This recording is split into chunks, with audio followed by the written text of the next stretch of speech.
right? It's big gooch. This little video is a direct comparison between my little pre-facelift EP3 and the new Civic Type R that I test drove yesterday. I took the EP3 to my local Honda dealer for its MOT. Having read a few reviews about it, I knew they were quick, but I had no idea how fast. So I drive it very carefully, warming it up. Guy said, you know, press the plus R button if you want, just do what you want with it. Brought a response. Yeah, I guess you can't get around this with it being a turbo car, but I blipped it and it were cops. I blipped it and there were no responsiveness. It felt just not instant, whereas when I blip this, it's boom boom, it's on instant. But you know, to be fair, that's a turbocharged car's nature, I guess. That were interesting. Brakes are absolutely amazing, absolutely amazing. The Brembos, I don't know if they're 2 parts, 4 parts, but they are amazing. You touch that brake and they are sharp. They're really, really sharp. Got into Type R, my EP3 afterwards, and I was just like, what the fuck are they made of wood? But yeah, the new Type R's brakes are out of this world. When I got it onto the A59, I leathered it first, second, third and fourth in the limiter into each gear on purpose, just to see what it was like. It lit up the road in first gear, absolutely lit up. Interestingly, soft limiter, didn't like that. Did not like it. Do not like a soft limiter. I like it to go bop, bop, bop, bop, bop, bop, and you know I'm hitting that limiter. So soft limiter was a bit fucking gay, to be honest. I could feel the torque pushing me into my seat, just being rammed back into my seat, and I was like, I couldn't believe how quickly it builds speed. I mean, it's side through second and third like this thing does first. It's crazy. So the straight line performance, incredible. I mean, you don't have to drive it like we drive FN2s and EP3s and DC5s. And you've probably read a few reviews where people have said that, you know, you can't feel VTEC kick in. You can't feel VTEC kick in. It doesn't. You can't feel it. There's no switch over. There's no noise change. There's nothing. There's just this monster power delivery that builds and builds and builds, and it pushes the smaller you back into the seat all the way to the red line. Absolutely, you'll smash into the red line loads. So try not to think of the new Type R as, dare I say it, having VTEC. I know it kind of has a VTEC system on it, but don't think of it like that. It's a bit of a shame, but you're trading your VTEC for your turbo punch. Incidentally, the turbo sounds like Darth Vader having an asthma attack. It just sounds mental, so loud. I know a lot of reviews have said exactly, you know, the Type R sounds shit, but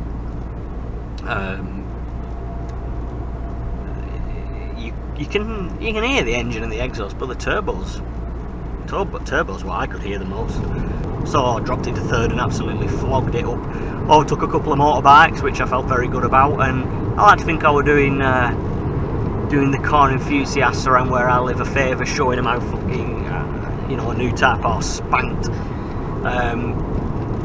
So I'm caning it around on some back roads, and caught up to an EP3 facelift job, and could see him looking in the mirror, and I flogged it up right, you know, flying up to the back end of him, and then gave him a distance like I've got now. And I felt bad owning an EP3 because you could hear him booting it, but I was like, man, I'm in fourth gear doing like 40 mile an hour and not even full throttle, and at any point I could have just boom straight past him, no bother. I was toying with him. It were embarrassing.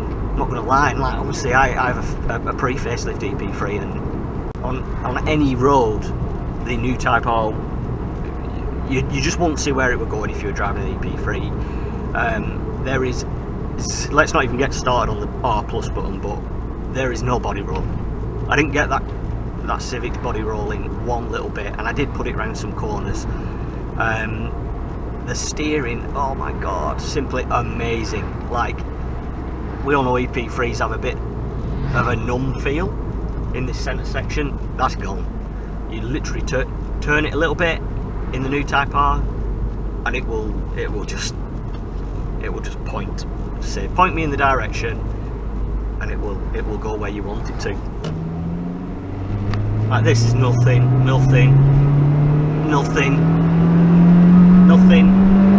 There you go. I didn't get to see how fast I was going most of the time because I was concentrating on driving the thing. You know, I can believe it'll do 167. Not that I did anywhere near 167. You know, if we were talking like 128, it's a possibility. I wouldn't have thought the new Type R would struggle getting to that speed. So the chap who took me out in the demonstrator asked me to put in the plus R button. I've read about this. He said it doesn't make it go any quicker, it doesn't do anything to the engine, it just stiffens everything up. And I think my car rides on standard suspension. The new Type R, without pressing the R plus button, it's a bit stiffer than your standard EP3. As in ride, I'm not talking about cornering. It's clearly stiffer around corners, but you know, your general road driving, like I'm doing now, it felt stiffer, and you could hear the plastics in the cockpit just vibrating a little bit, and I just thought, a couple of years time that thing's going to be rattling like mad. I pressed the plus R button, and it stiffens it up too much, way too much. I mean, I was on V roads, and it was way too stiff, like literally perfect for a track. I mean, it would be amazing on smooth tarmac, but it made it bumpy. You know, I remember taking a couple of corners like, well, the national speed limit, and the car could deal with it no problem, but because it was bouncing, it wasn't absorbing the bumps as well as it probably could have done. And I found myself turning it off. I found I needed to turn it off to go faster. People have said, oh, the styling's a bit too max power. Well, I like max power. So yeah, I'm all for big wings, wide body kits, big rims, massive open grille, show it intercooler. I'm all about that, you know. I like the styling. But I can see where some people would find it a bit much. I get that. I find a Golf R boring to look at. Looks like a Golf. Don't mean it's a rubbish car though, and I would have one, of course I would. But for that kind of money, I'd probably buy a Focus RS new, and so it's Type R turned up to 11, but without VTEC. Everything is dialed up to 11 all the time. Set your cruise at 60 and it would do 50 to gallon. After our little drive yesterday, and I did gun it properly everywhere, 27.9 to gallon. Amazing car. Would I buy it? I could. It's a lot of money to spend on a car that I kind of have to be in the mood, and hopefully you guys that own your Type Rs know what they like to live with. Sometimes you just want to get home from work, and you know, like now I'm in 6th gear doing 60 mile an hour, and it's $3,000 and a bit noisy and a bit heavy. Well, the new Type R again, it's dialed up to 11 and just all a bit too much, I think, for me. Wasted on me. I don't mind saying that. So I was stuck behind a van down this bit, but hopefully you can see from camera, it's not a smooth road, it's a bumpy road, and I think I did put it on plus R around this bit, and it were too bumpy. It's too bumpy for it, it's skitty.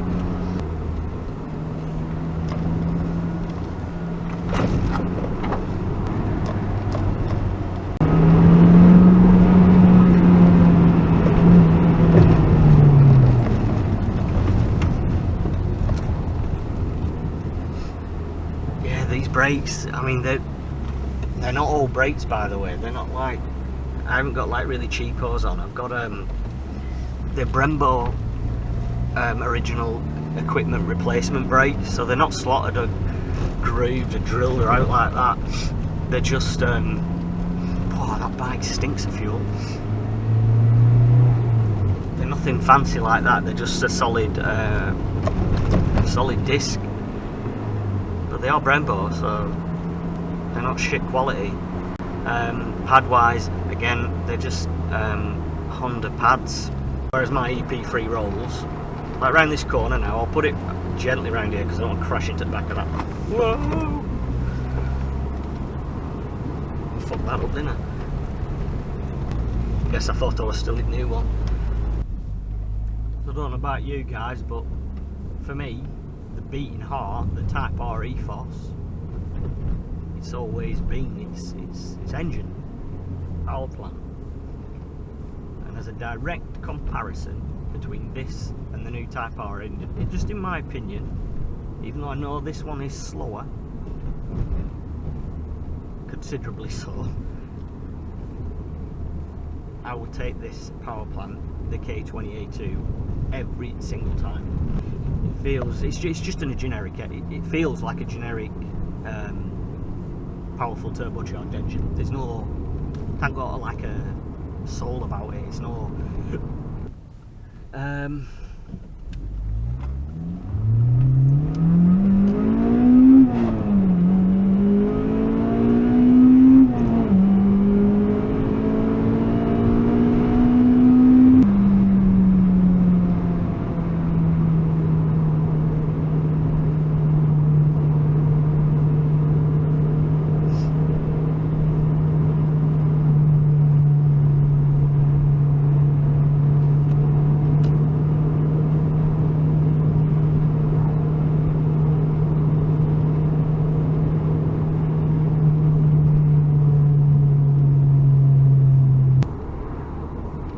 so yeah, I hope you don't think I'm like EP3 bashing. I'm not. I still love my car. I love the EP3. I'm just telling you what I felt from driving the new one. I think they could have made it a little bit better for British roads. Dare I say it, a softer suspension setting. Preferably like the plus R button, but maybe another button that was for like comfort setting. As I mentioned earlier, car went to Honda for its MOT. Passed with flying colours, 0 advisories, little pointer, probably not interested, but a few months ago I bought some rear, like a rear lens film that goes over the white portion, the clear portion of the rear light cluster, and it's red, and they're custom made and they fit perfectly. They're really, really good. And I thought it would fail the MOT because when you put it into reverse, the light appears red, just because of the colour of the film. You don't need working reverse lights to pass an MOT. And some of you will be like, yeah, I didn't know that, so I didn't need to take the film off, which were great. Oh shit.